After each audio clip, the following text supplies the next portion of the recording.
equals hierarchy equals position. So basically you have somebody who has an authority, only he or she will have information. That means everybody else is starved of information. That also means that it's not an equal level playing field. Today it's digitalization. So you can have information on your fingertips. Your phones are what you have as information gathering systems. When some of us in the past studied, it was all about knowledge retention. We study to retain knowledge. Today you are well equipped with the Googles of the world. So you don't have to necessarily retain knowledge. You should just know where you have to search for knowledge. Socially created information obviously brings about it, both problems and both opportunities, right? And then you can also read it as social media and what it brings and so on and so forth. Complex global problems means there's an opportunity to solve not just local, but complex problems. So basically the accelerating 21st century comes with a bunch of opportunities for all of you. Previously, if you had to travel from your point, wherever you are, to the airport, you were left with a couple of options, either take a taxi or take a bus or a public transport. Today, using your phone, you book an Uber. The ease of doing business it ranks as #1 for customers. So let's say some of you join a bank, and your customers who come and meet you in your bank are basically asking you, why should I come to a bank and stand in a queue to withdraw money or deposit money or do any of the transactions? They expect the Uber type of experience or the simplicity and ease of ordering a cab. They expect the same ease while doing a banking work. So the point I'm trying to make is there is a fusion of technology and blurring of lines between industries. Today, a bank is not having a competition from a bank. A bank is probably having a competition from a non-regular bank, maybe from a finance, microfinance, or maybe from some other related industries or completely non-related industry and so on and so forth, because customers are expecting the same level of service across all their transactions, be it banking, be it retail, be it financial services, or any of the other things. Today, traditional companies like Amazon starts off with something else and then ends up doing something else, right? So similarly, if you look at Flipkart or Walmart, they start off as e-commerce, they go into the cloud. Microsoft started doing something else. Today, they're doing entirely a different part, So there is a blurring of technology. There is a blurring of industries. That's creating an unprecedented disruptive environment. When you are operating in a disruptive environment, look at everything as an opportunity for you to create something, create an impact around you and your careers. And if I were to move to the next slide, and I will kind of pause here for a second and see if any of you can think of the answer here, right? So what is the golden rule of disruption that is followed in all our lives, in the corporate world and so on? So what is it that leaders are looking at? What do you disrupt? Disruption is not necessarily a negative thing. Disruption is also a positive thing, because when you are able to disrupt something, then you're able to create a positive impact. So anything that you do which is routine is out. That means the golden rule of disruption starts with the fact that, is there something routine? How can I innovate? So innovation happens when there is routine. When some things are done and it is done the same way over a period of time, that's when you bring in innovation. So every time you look at something which is happening in a particular way and you believe that it can be interrupted, that takes you to innovation. So the opportunity to disrupt everything that is happening around us, all famous organizations, initiatives, innovations have happened through changing of routines, right? So with that said, I want to kind of move on to a little bit more specific areas that we would want to discuss in our conversation today. There are fundamentally 4 questions that we need to kind of ask ourselves. And when I ask these questions to many people, not just students, but even very established corporate executives and others, the first and foremost question is, what's the purpose, right? Why do we uniquely exist? What is it that I want to do in my life? How am I going to create an impact? What am I going to do in my life? Be it an individual or an organization or a group, I think everything starts with purpose. Purpose is, why do we exist? What is it that I want to do? What do I want to become? A soccer player? Do I want to become a cricket player? Do I want to be a CEO of a 100 million company by the time I'm 40? Do I want to start a business of my own and create an impact by providing jobs? Do I want to start impact sourcing? Or what is it that we want to do? That's purpose. The first and foremost thing that we need to remember is, define our purpose, understand what's our purpose.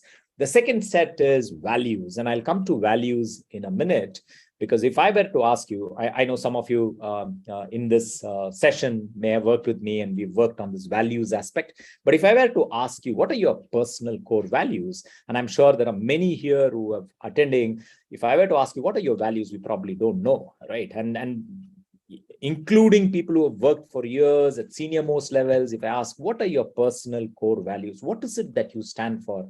I'm sure a lot of people are going to think about what their values are. The fact is, each of us have values. The fact is, subconsciously, we probably have it, but consciously, we don't know what our values are. It's somewhere in the back of our mind, but we are not able to articulate and say, these are the 4 values that matters to me. Next is your vision. What does success look like? When you're saying that I want to be successful, if I ask a follow-on question as to what does success look like? How do you define success? Is success that you are going to start a company and take the company somewhere, or is it that you're going to start a corporate career and you're going to reach a certain level? So what's your success? What's your vision, your long-term, and so on? And then strategy. What choices must we make? For us to reach our vision, for us to reach our mission, obviously the strategies that we choose are extremely important. Now, as I said earlier, I give you a simple exercise for you to go and figure out what your values are. All you have to do is pick up a book which talks of values, or the easier thing is you have a phone, go to Google, type values or list of values. You probably get 50, 100 values that are listed. Go through that and write down 20 values which matter to you. Write down 15 or 20 values that you can resonate with. It could be simplicity, humility, transparency. Respect is universal. Obviously, respect as a value is not unique. It's there for everybody. All of us expect to be respected, and so on and so forth. So some of the others, compassion, simplicity, and so on and so forth. Write down all of those values which you think matters to you. And from those, narrow down to 3 to 5 as your core values. And when you look at it, you will know that this is me, right? This is what I stand for. So it's important for us to know what our core values are. So first your purpose, and then define what your core values are. And then you will know what's your strategy and vision to achieve where you want. So this is an exercise that I would highly encourage all of us to kind of do. Next is, as we go on, right? So obviously, all of us have heard of design thinking as a concept. It's a very unique concept. It kind of provides results and so on. The fundamental thing is, when you are seeing how do you want to create an impact, first and foremost is, who am I? And that's a previous slide that I talked about. What's the purpose? What are my values? What is it that I want to achieve? So once you have that kind of clarity, then you kind of talk about what is it that you believe, value, and what am I going to do to create an impact? It's extremely important for you to understand this, because when I come into some of these classes and ask people, what do you want to do? The first answer is, I want to become a financial analyst, or I want to become something else, or whatever, right? That's great. I mean, obviously you will become a financial analyst or whatever once you finish your education. There's no big deal in it. But how do you kind of create an impact? How do you think beyond that is what we're talking of? What am I going to do to create an impact, right? So if you were to look at it, time flies, right? I mean, today you are here, and the next is you're finishing college, and then you're getting into a corporate, and then you start working, or you're doing your business, and so on and so forth. So what do you do? Again, one more time, it all begins with your purpose, right? So define your purpose, and then have a clear vision. If you say that my purpose is, I'm going to start a company and I'm going to be a CEO of a company of 100 million, or you're going to say that I'm going to be in, politics, I'm going to become a minister, I'm going to be something else, I'm going to create an impact, I'm going to change people's life, whatever it is, begins with your purpose. Have a clear vision, set career goals, milestones, goals, make sure that you track it and you deliver to it, and so on. More importantly, develop skills, knowledge, attitude, and competence. A lot of this, you get it from your college, wherever you're studying, they give you all the skills, knowledge, attitude, and competence. So make sure that you brush up on it. Have career mentors. This is something that many of us miss out. So have mentors. Reach out to your mentors. Could be a faculty, could be somebody you work with, could be your parents or whoever it is. But typically, if you're talking of a career, then have good career mentors who can kind of handhold you and take you forward. And then build professional network. So one of the things that I want to actively suggest to all of you is, based on my experience working with many of you, is that while it's good for us to have our own friends based on our, the place that we come from, our hometown, and so on and so forth, those are great things. But at the same time, I think you need to reach out and start building professional networks. Networks are what allows you to kind of expand your thinking, connect with people, and create an impact, and so on. So build professional network. And more importantly, read, study about everything related to your career, whatever you want to achieve. As an example, I've always considered myself a student of organization leadership. And I don't think there are too many books in the field of mine that I've not read, right? So when you read, you actually gain information, gain knowledge, you make a better person of yourself. So read, study about everything related to your career path. Quickly, I want to make sure that I'm mindful of everybody's time. I will keep some time towards the end for some questions. There are fundamentally two aspects for us to for success. One is the skill and one is will, right? The skill is what you get from the place that you study, right? So if you were to kind of build this up, right? So on the bottom side, you see the skill, and on the left-hand side, you see the will. Both equally important and both big factors in your success. So typically, if you're high on skill and high on will, you're kind of bucketed as a star performer, right? So obviously nothing can stop you. You will do very well. A combination of high skill and high will is your star performers. Typically, when you are high on skill and you low on will is internal. It's all your internal stuff, your passion, your determination, your commitment, your discipline, and so on and so forth. Skill is what you learn from your books and your faculty and your teachers and your environment and so on and so forth. Combination of that, equal balance, is what is going to make you successful, right? But if you were to choose between one, obviously, your desire, your passion, your commitment, you're willing to learn, and so on and so forth, is going to trigger your skill also. So high on will, high on skill, top performers. High on will, moderate on skill is still a good contributor.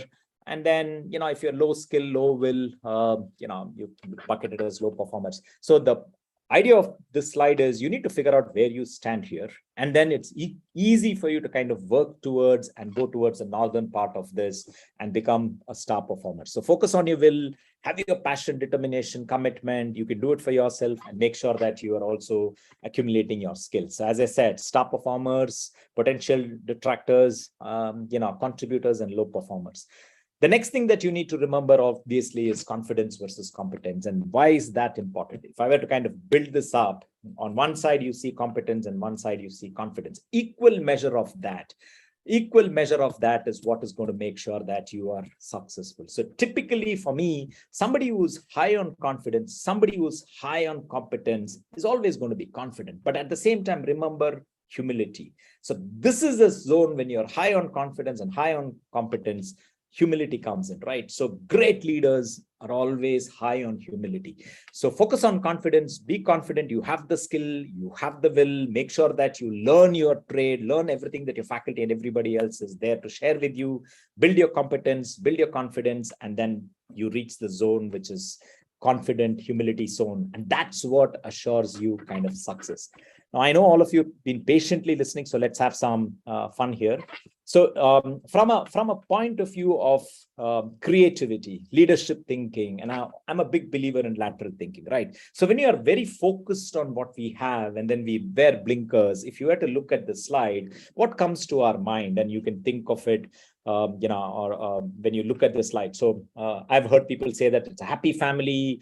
Then they talk of roads, it's raining, the kid is not wearing a helmet in front, and so on and so forth. There are a variety of things that comes to our mind when we look at this kind of slide, right? But when I put this on top, then the next thing that comes to mind is around shelter, right? So, and I've heard people say that, hey, they needed a bigger umbrella, and so on and so forth. So when you talk of design thinking, creative thinking, what happens next is you start thinking way beyond the basics, right? The basics are what we discussed earlier, right? So, family on a bike, happy family, all of that are basic level things. And when you go here, you probably step one step ahead and say that, okay, this is cool. Maybe they need shelter, or maybe whatever it is. And when you draw this up, then you realize that, hey, listen, there is much beyond what can happen, right? So and then you come to this. So the best of innovations happen when you're creative, when you're brainstorming, when you're sitting and collaborating, a group of people coming together, collaborating, can create innovation. So the point that I'm trying to make is think out of the box. Don't get stuck with the regular thinking. Be creative, be innovative. World is on a platter for you because of everything that we discussed till now. I'll take a moment and I'll play a video for you, and I hope all of you are able to listen. So typically, many of you have seen this video, but I wanted to just play this video here. Focus on what happens in the video, and then we will talk quickly about what is the message in this video for all of you.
What did you do to my sign? I wrote the saying, but in different words. Thanks, love.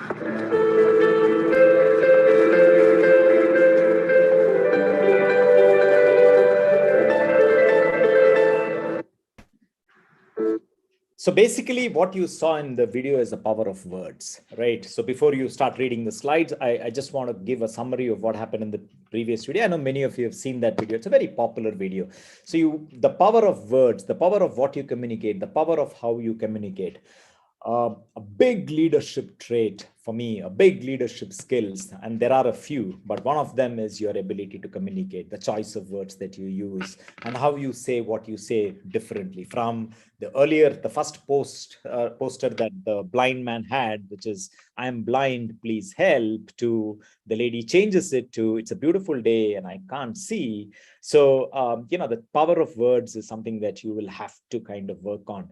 Increase your vocabulary, start reading, start writing, do that as a habit, become a master of words, because how you say what you say creates a bigger impact. So be it written communication, oral communication, official, unofficial, audio, slides, whichever mode of communication, your choice of words and how you say it and your body language and so on and so forth can be a big differentiation. So while you must have seen the video, look at it from the power of words and how words can impact. So good leaders are good speakers. Great leaders are great orators. So your ability to get on stage and communicate with conviction, choice of words, and so on and so forth can create an impact. So practice public speaking. It's a big skill set that if I were to define one key skill set which is going to differentiate a good leader from a great leader, is the ability to speak well. And so public speaking is a key skill. Get over the fear, get onto the stage. I always encourage students to come up and talk. So start talking, then you start learning better words and choice of words and so on and so forth. The next thing that I want you to kind of think of is, how do you kind of scale up the level and reach a stage of being compassionate? Compassionate leaders are the most successful leaders, your ability to step out and help. So you need to build some of these skills now so that you become masters of this as you move on. So, while you must have heard of empathy, compassion is, I'm here to help. What you saw in the previous slide is probably sympathy or empathy, but then when you get into compassion, you are someone stepping into somebody's shoes and trying to help them. So compassion, it goes beyond sympathy and empathy. While everybody talks of empathy, extremely important skill set. So you start there and then you try and see how you can step in and become compassionate to your communities, to people around you. And then once you master the skill, and when you get into the corporate or whatever career that you do, you have a higher chance of success. So that's one, and I'll quickly move on. 60% of the time that you spend in a corporate world, you're actually resolving conflicts. Conflicts are not necessarily negative things. In fact, conflicts are positive things. All right. So your ability to resolve conflicts either for yourself or for your teams or for your colleagues is going to also kind of contribute in how successful you are. It helps you de-stress. It helps you kind of come together, brainstorm, solve problems, and so on. Conflict is not about two individuals. It's about a point of difference between two individuals. The best way to resolve a conflict is collaboration. There are multiple stance on conflicts. So you have either, on the left-hand side, you see focus on self-interest, which is your assertiveness, or your cooperativeness, which is focusing on others' interest. Now, there are multiple stances, but the stance that gives you the resolution, which is a win-win, is collaboration. So one of the exercises that I ask people to do is identify a conflict that you had with anybody, your friends, family, and so on, and figure out how you work through the conflict and what happened. Conflicts where you collaborate and then resolve it, that's a win-win conflict. And then you kind of move on from there in a much stronger position. Any other methods of resolving conflicts can actually leave you not so highly satisfied and so on and so forth. As a first-time manager in a corporate, 60-65% of the time you're resolving conflicts. The biggest challenge that employees in organizations face is conflict resolution. So the sooner you learn how do you resolve conflicts through a collaborative mode, I think it's fantastic, because then it becomes a habit. Most of us are used to kind of pushing conflicts under the carpet, but it doesn't go away. It kind of bubbles up and becomes a serious thing. So how do you resolve conflicts? You resolve conflicts, collaborate, win-win, it creates an impact around you. You are seen as someone who's a problem solver. You are seen as someone who is matured enough to handle conflicts, resolve. You're seen as someone who can look at a problem, structurally analyze it, and come back with a resolution. So again, your ability to resolve conflicts via collaboration is going to be a big asset and a tool for you, because once you start collaborating, then you build onto it and you start creating an environment of brainstorming. Innovation happens when there is brainstorming. All great innovations are stories of brainstorming. So therefore, conflict stances and the responses are equally important for us in our career and how we make an impact. From the slide that I talked to you earlier about the boat and the ship and calm waters and turbulence and so on and so forth, resilience is a key, right? So today, if you open the newspapers, you're kind of reading about companies laying off employees and so on and so forth. So there is so much of stress and challenges around us. So how do you be resilient? How do you kind of keep your chin up and face through adversities, challenges, and so on? So resilience helps overcome and succeed, in fact, in turbulence and adversity. So every turbulence, every adversity comes up with an opportunity. Like, for example, there can't be a biggest turbulence in our generation than what we faced in COVID. But then you see how we overcame some of those turbulence, and then we came on to the online world and we continued with our lives, though in a different environment. So our ability to be resilient, it helps us overcome and succeed, both in turbulence and adversity, right? So engagement, participation, working with an adaptive mindset, your ability to understand and accept that it's a new environment. How do I operate in that environment? And then more importantly, how to be consistent. How to be consistent in challenging environment and be a better person than what you did yesterday. Be a better performer than what you did yesterday. Remember, resilience is not a crash diet. It's not something that you do once and you forget. Your entire lifespan, your entire career is going to test your resilience. The better resilient you are, the more chances of your success. So work on resilience. Don't give in. Make sure that you are stepping up, facing the challenge head on, figuring out how you want to anticipate, simplify, and overcome some of those challenges. That is resilience. Now, how do you build resilience, right? So basically direction, connection, alignment, performance, and attitude. So optimism, a growth mindset, and I'll quickly discuss about growth mindset in one of the slides coming up. We discussed about vision. Compassion gives you trust and safety. How do you align? It's about collaboration. How do you take accountability? How do you make sure that you're consistently delivering and so on? So some of these steps help you build resilience. And then the simple framework for you to bounce back from adversity is you need to be able to specify what your problems are. So when I talk to a bunch of people, wherever I go, be it in corporates or in, classrooms, I hear constantly people saying that I'm very stressed, or I have this challenge, or I'm not happy. And when I probe a little and say, what is your problem? Can you be specific? So the answer is, I'm very stressed. And I ask, what exactly are you feeling? What is the problem? So when you start trying to specify the problem, you end up realizing that the problem is not as big as what you think it is. Now, assuming that you have a problem, you already know what's your solution. So every time you have a problem, the best person who knows that problem solution is yourself. So start visualizing that solution. So you specify a problem, start visualizing the solution, and if need, talk to others, collaborate to implement an action. Or it could be that you can write down your own problem, your own solution, and make sure that you write down a list of goals, actions, which can kind of help you implement that actions. So, a simple framework for you to bounce back from adversity, right? So, for example, I've heard a lot of students talk about pressure from exams, right? So your problem is what? Is it that you're not well prepared, or is it that you're scared, or is it that you have fear of exams? Specify the problem. If the fact is that you're not well prepared, visualize the solution. Visualize you doing extremely well in the exams. And then what do you do for it? You need to start working out, you need to practice, you need to study, and so on and so forth. Instead of having a big, broad area of saying that I'm stressed, try and specify the problem, figure out what the solution is, visualize it yourself, and then work on an action, because procrastination is not going to help. Your ability to kind of come together and specify, visualize, and collaborate is a simple framework to bounce back from adversity. Now, I think it's extremely important for us to kind of remember that there are so many things happening around us and we need help, right? To my earlier slide, when I talked about have mentors, you need to have people who can handhold you. There are so many people out there who are willing to help.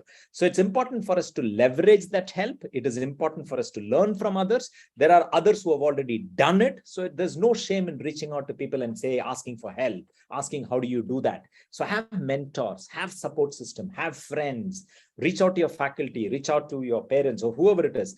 It's absolutely fine for you to reach out and seek help rather than suffer yourself, right? So having career mentors and help is extremely important, because you don't have to do always the hard work, because somebody else has done it or somebody else knows about it and so on. So let's take a quick 1-minute video, all of our favorite. Let's take a look at how does help happen, right? So we go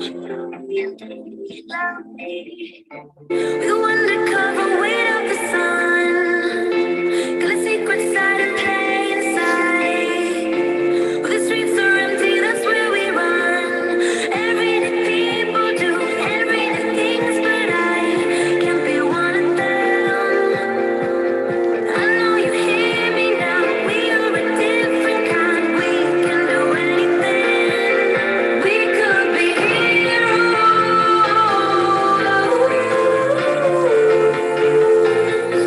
We could be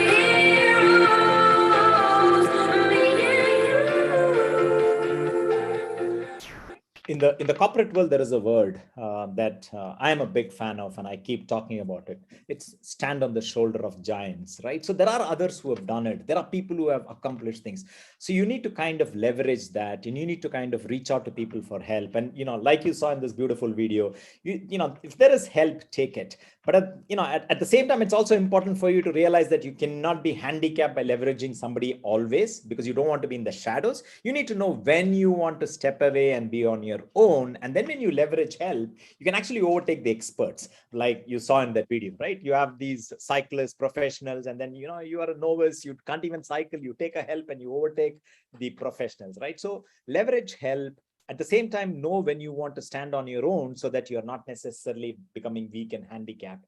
So remember the phrase, learn to stand on the shoulder of giants, because, it's always good to be coached, mentored, helped, because if you look at most of the achievers in the world, they've always have a role model. They always have a mentor and coach. So it's always good to leverage help. Now, I spoke about one of the things that, matters, which is growth mindset, right? So today there are many tools, techniques where organizations, corporates, institutions check your mindset, right?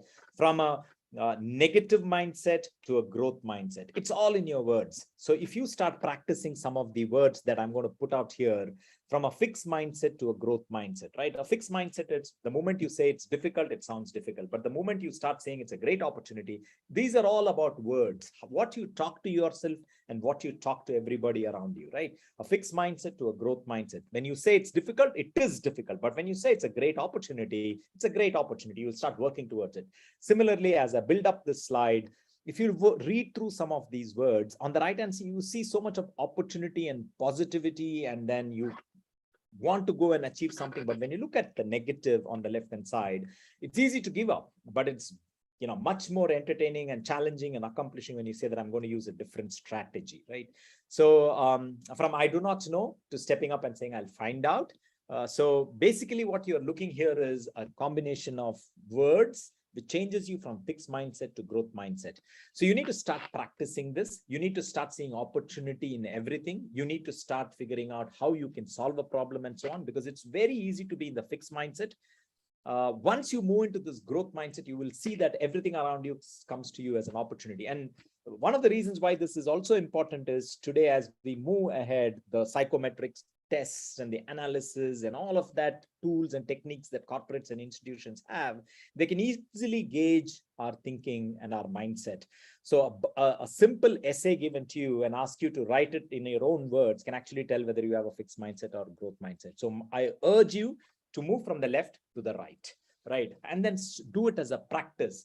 And every time you see someone saying or you saying it's too hard, try and shift to it's worth trying, right? So, it's very easy for us to give up, especially when we have to do so many things. I constantly hear from many of you saying that, oh, I have to study, I have to do this, and I have to do that, and all of that stuff. And it's easy for us to kind of give up. But if you try and do all of what you're doing using a different strategy, then it'll probably work out. And then there's no question of saying, I do not know. It's a better way of saying is I'll find out. So try and move from a growth mindset, from a fixed mindset to a growth mindset. And it's nothing but changing your words. When you change your words, you kind of change your approach. So take a moment, digest this slide, and then I'm going to move on to the next slide. Okay. Now, why is the previous slide also important? Today, when you move into the corporate, there are key words that you will learn. One of the constant word that is used in your career, in your corporates, irrespective of the field that you go in, is elevator pitch. It's called as the elevator pitch. It's typically a Western phrase, but it's come all over the world now. An elevator pitch means that you just have a few seconds and you have to impress whoever that buyer is, could be an executive, a CEO, or whatever, either is a buyer or is a hiring manager, whatever that is, right? So you have, it's called as an elevator pitch. That means the time given to you is very minimum and you have to create an impact. So I call it as a 10-second slice. So it's a subconscious bias or a snap judgment, right? So some of the things that you need is on the right-hand side. Now, I talked about interviews and you're going to attend interviews and so on and so forth. So how do you kind of walk in and make an impact? How do you, impress upon somebody else who's taking an interview? So a combination of some of the things that you have on the right-hand side, right? It comes across in your first 10, 15 seconds. Your body language, choice of words, how you present yourself, your confidence, your knowledge levels, and how prepared you are, and so on and so forth. So make sure that you kind of work on some of these. Make sure that you are polishing your skills constantly, because your time available to create an impact is very minimum. So the 10-second slice is extremely important. From the previous slide, if you have a growth mindset, if you cultivate a growth mindset, then your ability to come out and impress people at the first meeting itself is significantly higher than otherwise. So remember the 10-second slice, extremely important and matters. Now, if you were to look at this, right? So this is a simple slide. How do you change your perspective? Now, if I were to kind of build this up, so on the left-hand side, it's about how you look at a situation, right? So, if you talk of potential here, right? So let's say you want to, I was giving this example in one of our classes. If you want to start a company selling shoes or manufacturing shoes, and then if you start off by saying that, there's no potential here because nobody wears shoes here, right? So that's one way of looking at it. And if you want to change your perspective, how do you change the perspective? Then you look at the same situation, you change your choice of words, and you say that there is a huge potential here. Nobody wears shoes. The same situations, choice of word changes. One is nobody wears shoes here, so there's no potential. So what will I do manufacturing shoes? Whereas on the other side, you look at it and say that nobody wears shoes here. It's a huge potential. So look at every challenge, every situation from an opportunity perspective. There are 1,000 students who are passing out of MBA, and there is a job opportunity for only 10 people. Okay, let's look at that as a situation. It's very easy for you to say that, there are only 10 jobs, but there are 1,000 people.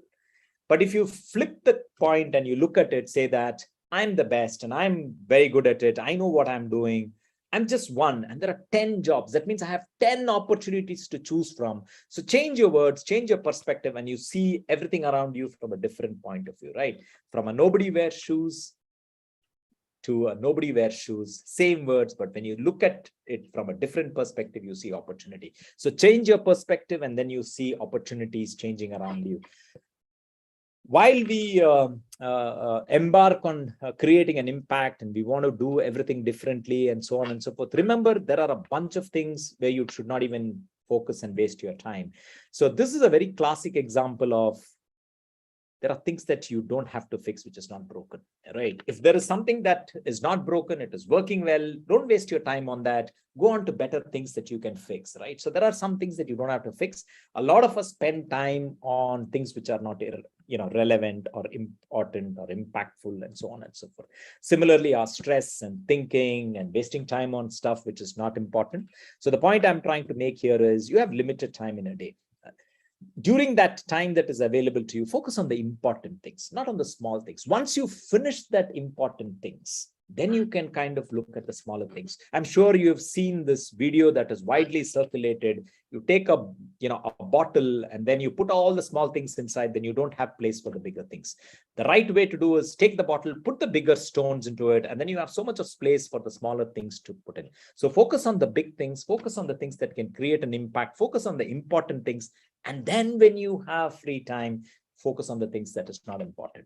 So there is so much of distraction around us, right? So the Netflix and everything else around us, WhatsApp and videos, and I'm not saying those are not important. They're all kind of important in its own ways. But what's priority? So learn to prioritize your day. Make sure that you finish all the important things that matters, and then save the time when you have nothing else to do and you've done all your tasks for everything else. The point is you don't have to fix that which is not broken. I will build this slide up and I'll tell you my perspective on this.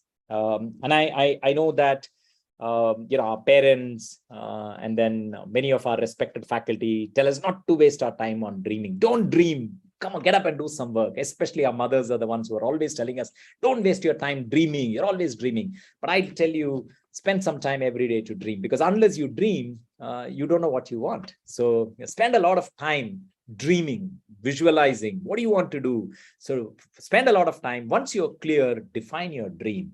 Right? Your dream could be as simple as I want to be a CEO of a $500 million company by the time I'm 40. That's your dream. Great.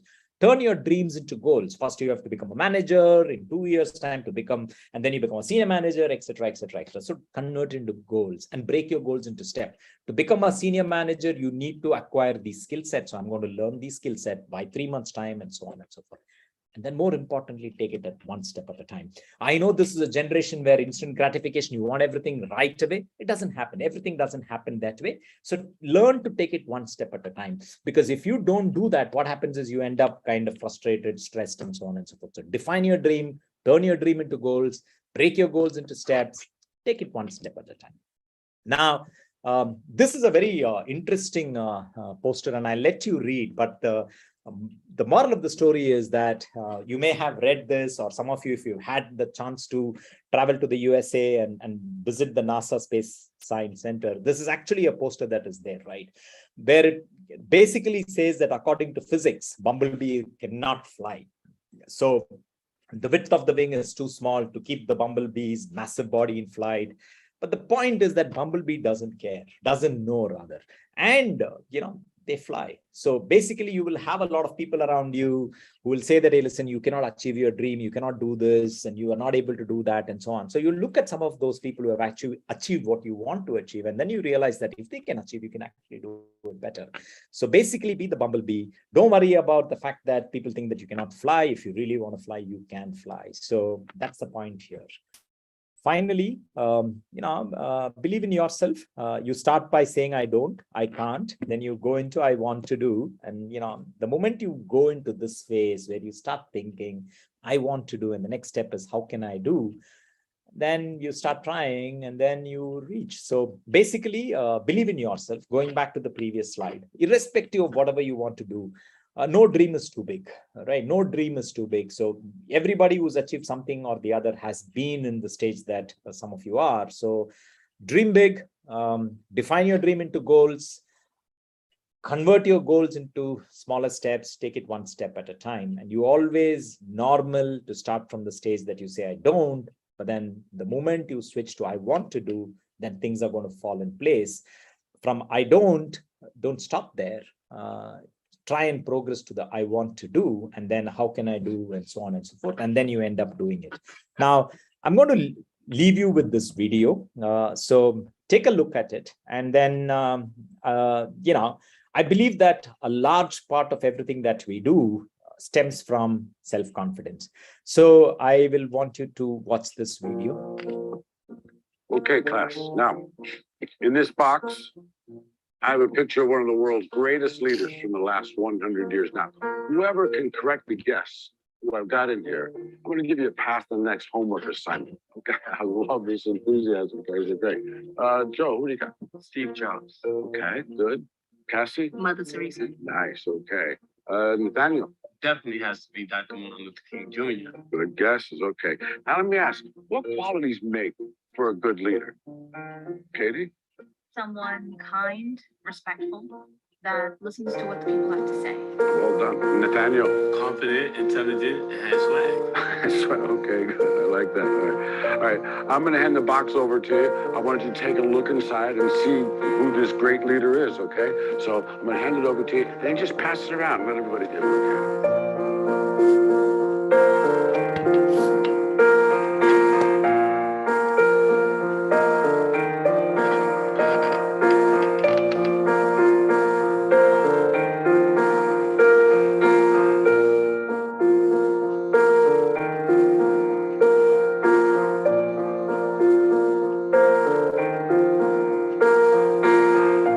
So what are you seeing there, Joe?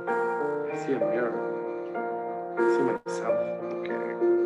Okay, so now, what can we take from this? What can we learn from this? Katie? That we're all leaders, that we can become the leaders of tomorrow if we tap into our full potential. That's exactly right. Now, there's only one person that can prevent you from being the best that you can be. That person is you. You're the only one who can revolutionize your life. You're the only one who can influence your happiness and your success. Your life doesn't change when your boss changes, when your career changes. Your life changes when you change. When you get beyond your limiting beliefs, when you realize that you're the only one who's responsible for your life. Allow yourself to be the best that you can be. The world needs great leaders, now more than ever.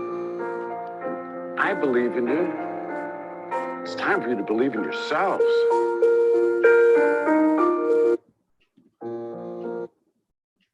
So with that, I think we come to the top of the hour. I was given an hour, so we finished 1 hour. Thank you very much. I believe if you have any questions, you can put it on the chat window and I can take it. If you have no questions, I wish you a good evening. I will see you whenever I see you. Thank you very much for your time. It was a pleasure having all of you, and I hope you had a few takeaways from this session today.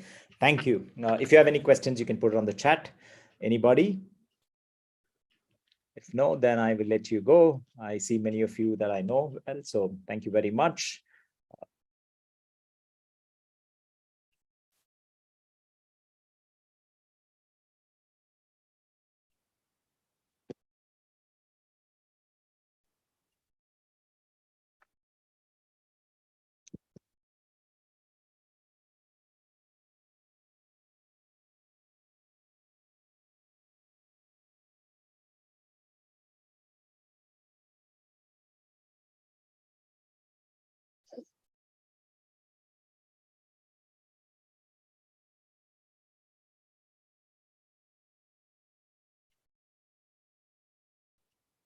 Thank you, everybody. Have a good evening. All the very best. And I will talk to you another time. Best of wishes. All the best. Thank you.